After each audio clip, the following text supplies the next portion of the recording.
NEIR বাস্তবায়ন হলে এর কিছু সদস্য ব্যাপকভাবে লাভবান হবে এবং বাজারে স্মার্টফোনের মূল্য নির্ধারণে চাটিয়াত্ব কায়েম করবে।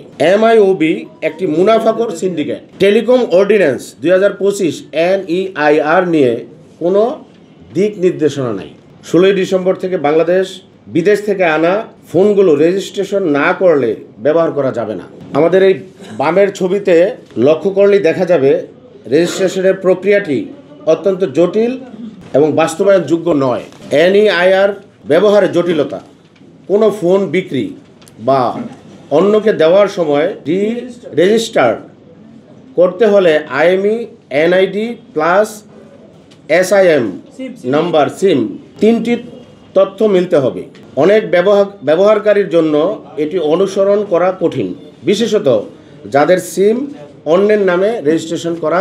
বিদেশ থেকে যখন প্রবাসীরা দেশে ফোন নিয়ে আসবে এবং তার রেজিস্ট্রেশনে যেই সকল ডকুমেন্ট লাগে তার সংরক্ষণ করা সহজ সরল এই মানুষগুলোর জন্য প্রায় অসম্ভব।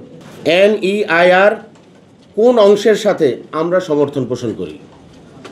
জাতীয় নিরাপত্তার স্বার্থে আইএমইআই এবং মোবাইল ফোনের সাথে কানেক্টিভিটি আমরা সমর্থন করি এবং মোবাইল ফোনের সাথে এনআইডি এর কানেক্টিভিটিও আমরা সমর্থন করি।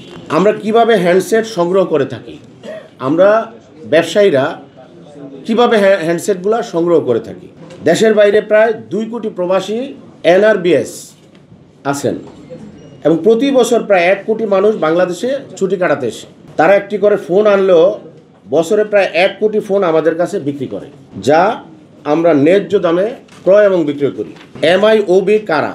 Mobile phone manufacturer association.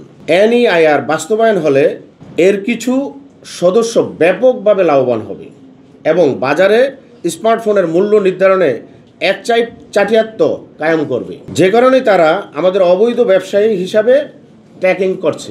বর্তমানে ব্যাট আইন অনুযায়ী তাদের 20% ভ্যালু এডিশন করতে হয়, যেখানে আমাদের ব্যবসা মাত্র 4 থেকে 5%।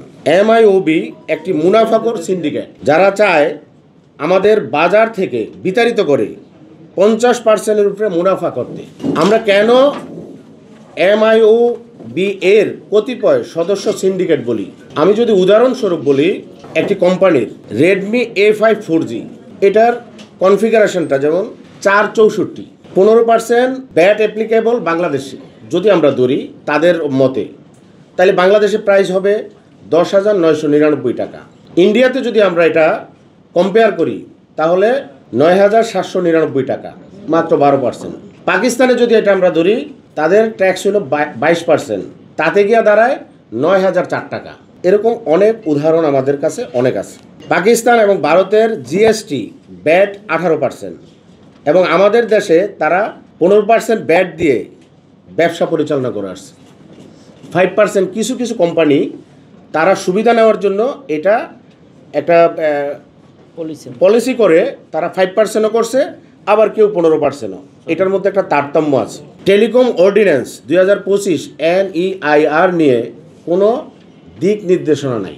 এতেই প্রমাণ করে 16 ডিসেম্বর এনইআইআর বাস্তবায়ন করা সরকারের সমন্বিত কোনো পরিকল্পনার অংশ নয়। জাতীয় নির্বাচনের আগে তড়িঘড়ি করে এটি বাস্তবায়ন করা উদ্দেশ্য প্রণোদিত বলে আমাদের মনে হয়।